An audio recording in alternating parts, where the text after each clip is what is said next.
All right. Well, welcome back to the Thrive podcast. I mentioned last time we were here that we have changed our name from More Than Recovery to Thrive. The mission stays the same. We're here to grow together and encourage one another. So I've asked Rachel to be with us today. Rachel Epperson is, now, if you listen to our last episode, we had Tommy Neesmith. Now, Rachel is here with us and they work together. So no coincidence, right? Not at all. So, but Rachel has a tremendous story. And let me just say this.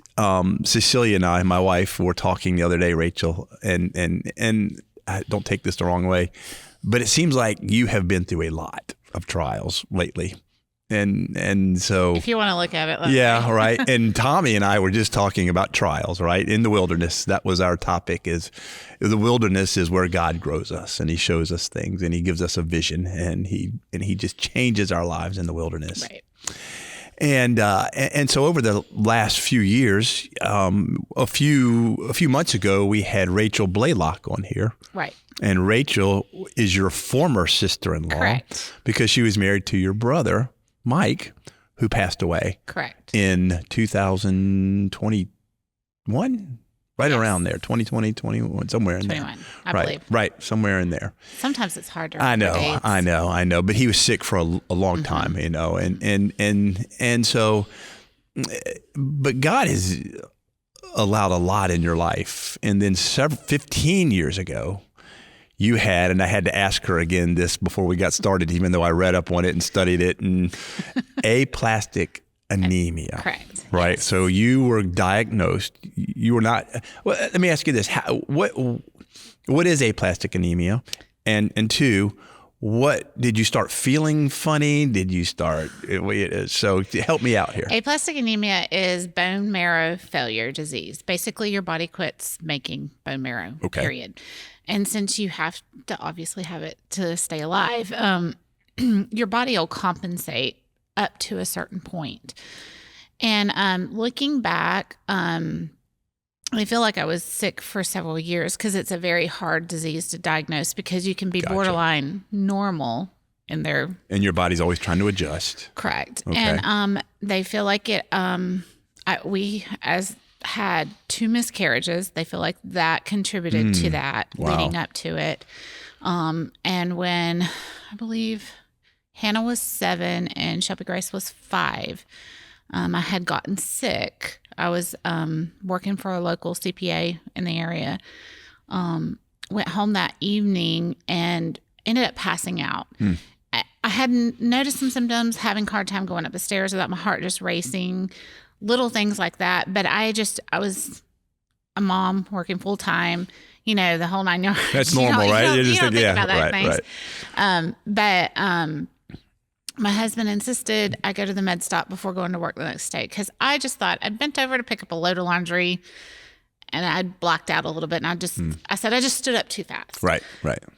That's what and I that's thought. what I would have said too, probably. Yeah. Most people would have. Yeah. So I went to urgent care and they said, our machines are broken. We sent your blood work to the hospital.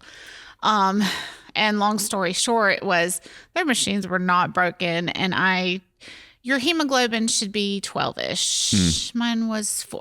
Wow. 4. Okay. And so they say dead people are at 7. you know what kind of That's encouraging. Yeah. So when that happened, they sent me directly to the hospital.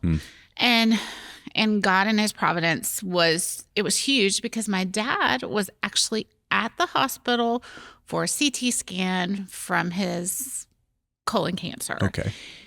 So he met me in the ER. What are the odds that particular day that would happen? Right. And he was able to go home, wake up my husband who was on midnight shift and say, hey, Rachel's in the ER. You can come up.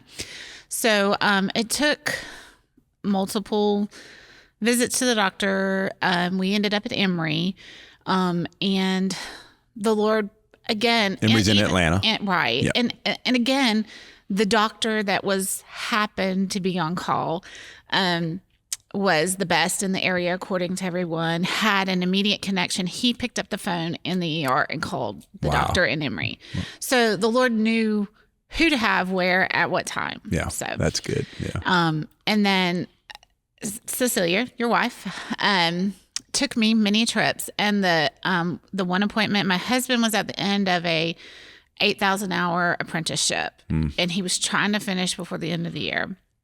And Cecilia was actually the one that went with me to that final appointment to say, if we do this, this is what you're facing. Wow. She took all the notes for me. She asked all the questions. She's good at that. Yeah, well, and we had grown back then. It was, are you? Right. We had grown close during that time. Right. So I was very comfortable with her. Yeah. So that's good. Just all those things that the Lord had the right people in my life at the right time was huge. So wow. Okay. So you're diagnosed, and they tell you, and then treatment. Yes, they told me, do you have that? They asked you, do you have siblings? I'm like, I had 3. I had an older brother, a younger sister, and a younger brother. Mm-hmm. And they were excited that I had older and younger. Scientifically, that made sense to them, because if you have an opposite gender sibling, okay, that is most of the time younger, not all the time. I mean, technology is better 15 years later. Sure. But at the time, you had a higher rate, a higher chance of a transplant successful. So, a opposite gender younger sibling is what they're looking for. Mm-hmm. That's the ultimate best scenario for them. I keep up with all this.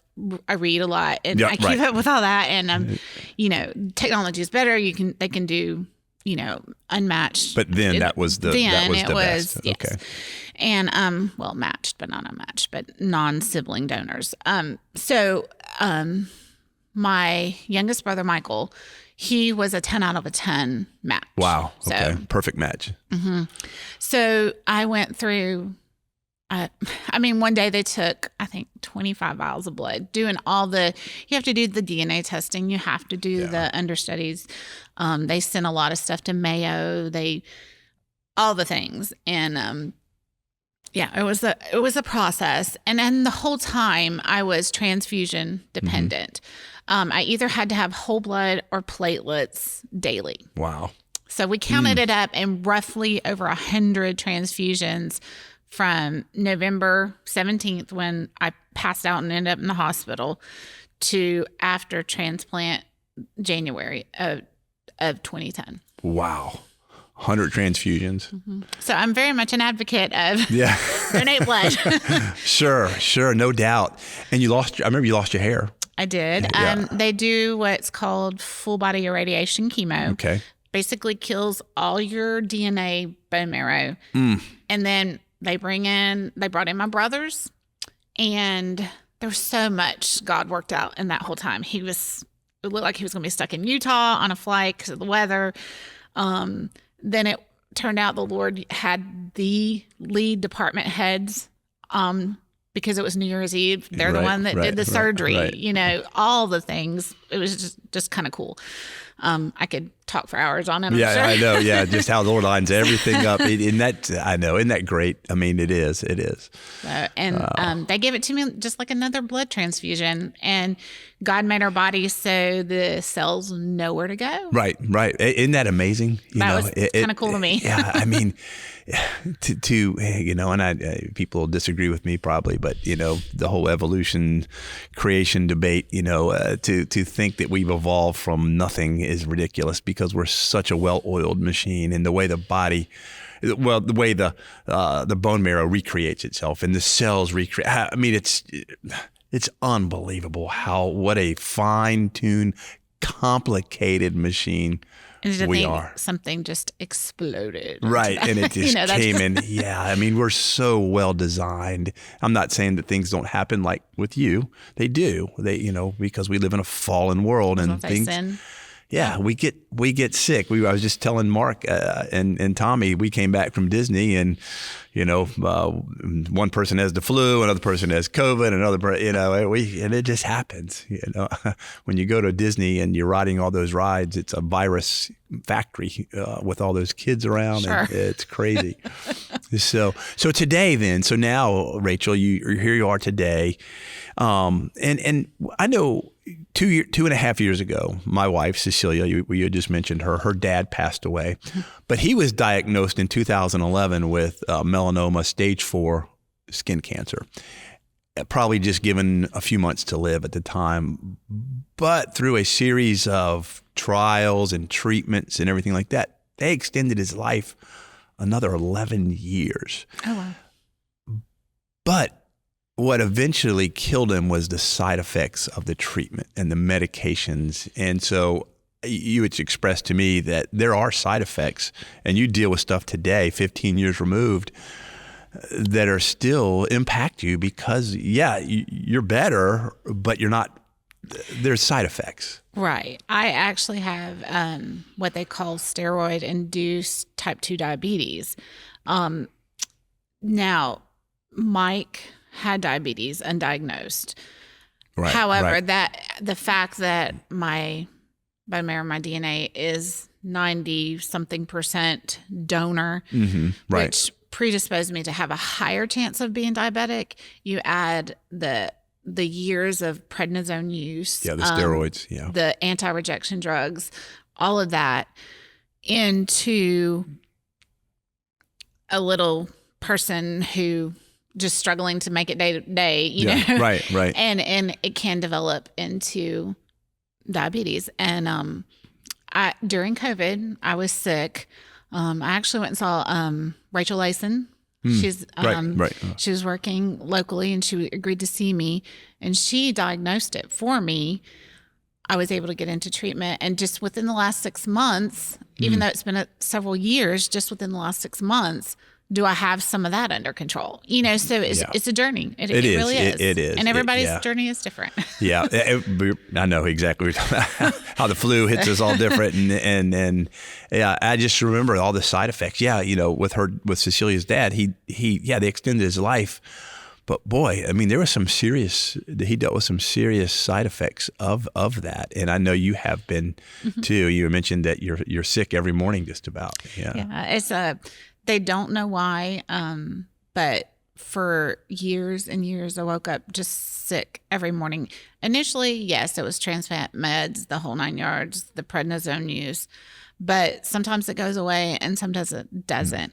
And I would say 5 out of 7 days a week, I'm up and I'm nauseous. And even last week, I was a little late to work. I said, sorry, I can't move, or I'm going to lose it. So, there's things like that I don't talk about. It's my new normal. I know, right? Because I wouldn't have known that if you didn't mention it to me. I wouldn't have known, and a lot of people probably don't know what you deal with on a day-to-day basis, just as a result of the treatments. And they know today you're better, right? From the aplastic anemia, she's healthy again, but that at the end of the day, you're still dealing with side effects and from the medications, and you're probably still do you still take medication? Only as needed. Okay.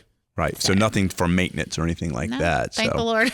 Yeah. I guess I don't think about it either because there's always somebody out there worse than me. Yeah. Yeah. I mean, I know. Isn't that the truth? I know. And that's a great attitude. I know. It's somebody is worse than, because like I said, Cecilia and I had mentioned how many trials and how many different things you have been dealing with over the last year or a few months, and then with your sickness and then all those things, right? And you're so busy. You have a lot going on. You work full time. I do. You have 2 girls and a grandbaby. You have a daughter at college who's playing basketball, and you have a husband who's very busy, and then you have all a church life that you're very busy with. So nothing has slowed you down, at least from what I see. I have just learned my limits. Okay. I think God puts certain things in your life to say, hey, hold on, take it easy. Yeah. And you just have to understand what those are. Am I perfect? No, I sin all the time. However, the personal relationship is what helps me see, okay, Rachel, you're not where you need to be. Listening to that still small voice. Even last week, I was struggling with that. It's today, get up. Do I really want to go up there? Do I really want to do that? I know. Well, now Tommy told me he works from home on Fridays. Do you work from home on Friday, or are you supposed to be in the office right now? Or So, no. I don't want to get you in trouble. No. One of the benefits of working with Tommy and Brandon is the Lord's blessed us with the opportunities to serve. Yeah. And they have allowed my service on Wednesdays. And that just is huge because that's my ministry. Right, and I love my team. I love to cook, so. Shoot, they do the meal on Wednesday nights here at the church. So, and I think, we canceled this past Wednesday because of snow. So I guess we're doing pork chops again this week. We are. But I love and sometimes it's not even the older teaching the younger, it's fellowship. Yeah, that's right. We're human and everybody has a problem, and that Wednesday night is just refreshing. That's good. Yeah. That's why we call it Oasis, right? Because it's an oasis on Wednesday nights. And I've got ladies that ask questions that, to me, growing up in a Christian school, church all my life, I don't think twice about. But you've got somebody who's been saved later in life, comes in the kitchen and says, hey, I thought, and it's great for conversation too. That's good. So not only do that, my job allows for a full-time job for me, it allows me to have a ministry. And I think that's a great balance. Because you have a job where people recognize, and the leadership recognizes the value of service, being in church and serving others, and they give you that. They almost consider that part of your job almost, right? You need to pour into the lives of others. I know your big boss believes that. They lead by example. Yeah. I mean, and he lives that, shows that. Tommy does, and Brandon does, and I know everybody there does. And what a blessing. It's a great place, great place to, I've never worked there, but I know I'm there a lot. So and my personality is very loyal. And so I tend to, I'm going to stick it out until I can't anymore. Right. And I thank the Lord he's allowed me to be there for so long, because today's workplace environments aren't oh no I know my youngest daughter just got done. She has a new job now, but her last workplace environment was just it was horrible. It really was, and I felt bad for her. And I'm so glad she's in a better place now. And and I love the opportunity that I've been given to. They helped me in a time of need in my life, and now I'm able to afford that to others. That's good. So if you could say, I'll end with this, Rachel. And I'm a broad question here. You probably could go 100 different ways, but what's the biggest takeaway that that aplastic anemia time in your life, and still through today with the side effects? What's God taught you? What's the biggest takeaway you have? And you, like I said, you probably have 100 of them. I have a lot. One that helped with my prayer life, which is I still struggle. We all do. Was David Huffman and Kim were home from Brazil on furlough. They're missionaries too. David and Kim are missionaries to Brazil, or were. Yeah, right. And they had been one of the first couples when we were young and in church. We'd taken them out to dinner. Yeah. First missionary couple we'd taken. We'd done several since then, but at that time they were the first, and we had kept in touch, and we got along. It was just great. That's good. He came up to the hospital to visit me, and it was getting close to time to be dismissed. And after a transplant, you have to be within 30 minutes of a facility. We lived an hour and a half away. Right. So we had not been able to find an apartment. We couldn't find anything month to month. I didn't have a certain type of cancer, so I couldn't stay in this particular home, that kind of thing. But David came in that day, listened to our issue, listened to me take a call from the social worker at the hospital. And he goes, you know what? Let's just pray about it. Well, let's just pray about it. Don't tell anybody. Don't ask anybody. Let's just pray about it. Yeah. And David stood there, and the words he said, I have no idea. But we Shannon and I sat on the bed. He stood at the foot of the bed and he said, Lord, you know the need. He spelled it out. And he says, okay, we'll see what it does tomorrow. And leave it in the Lord's hands. the simplicity of the faith, the simplicity of, I prayed, now it's God's. Yeah. Just has stuck with me through so many changes. That's good. And yeah, I'm living a lot right now, but I know that I can say, Lord, right here, right now, I need that. I can look back. And you know, how the Old Testament talks about looking back to the pillars. They set the in stones. in the Jordan. Yep, right. Yep. And that's my look back point in life. And that's why God will put those markers in your life, right? So you can look back and go, you're faithful.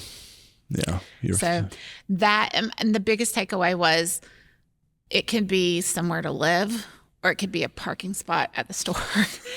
He cares about the things that matter to you. God wants to bless, doesn't he? He wants, I'm reminded of that over and over and over. He wants to bless his people. God desires to bless. Our problem is we don't desire to be blessed by him. We think we can do it. We think we can figure it out. We think that, and God is just saying, I want to bless you, but I can't bless you until you want to be blessed by me. And that's a huge thing. You have to learn that I'm a high D person. I like to know what's going on, how it's going, you know. What's the plan? What's the plan? Yes, there's no plan, I cannot function. Yeah. However, I've had to learn, you know, you pray the Lord, you have expectations, but the Lord does not have your expectations. And that's what can be so frustrating sometimes and that's why we need the trials. That's why we need the wilderness. That's why we need these things. So God can show us that he is faithful. You know, seek ye first the kingdom of God and his righteousness, and all these things shall be added to you. I was studying that this morning, and it's like, you know, God, he wants to bless, he wants to provide. He just needs us to get our minds right around that. And it's just, well, Rachel, I won't keep you. I know we're running out of time, and I appreciate Rachel being here today. If you have any questions for Rachel, you can reach us at our website at www.nextstepmin, that's min.org.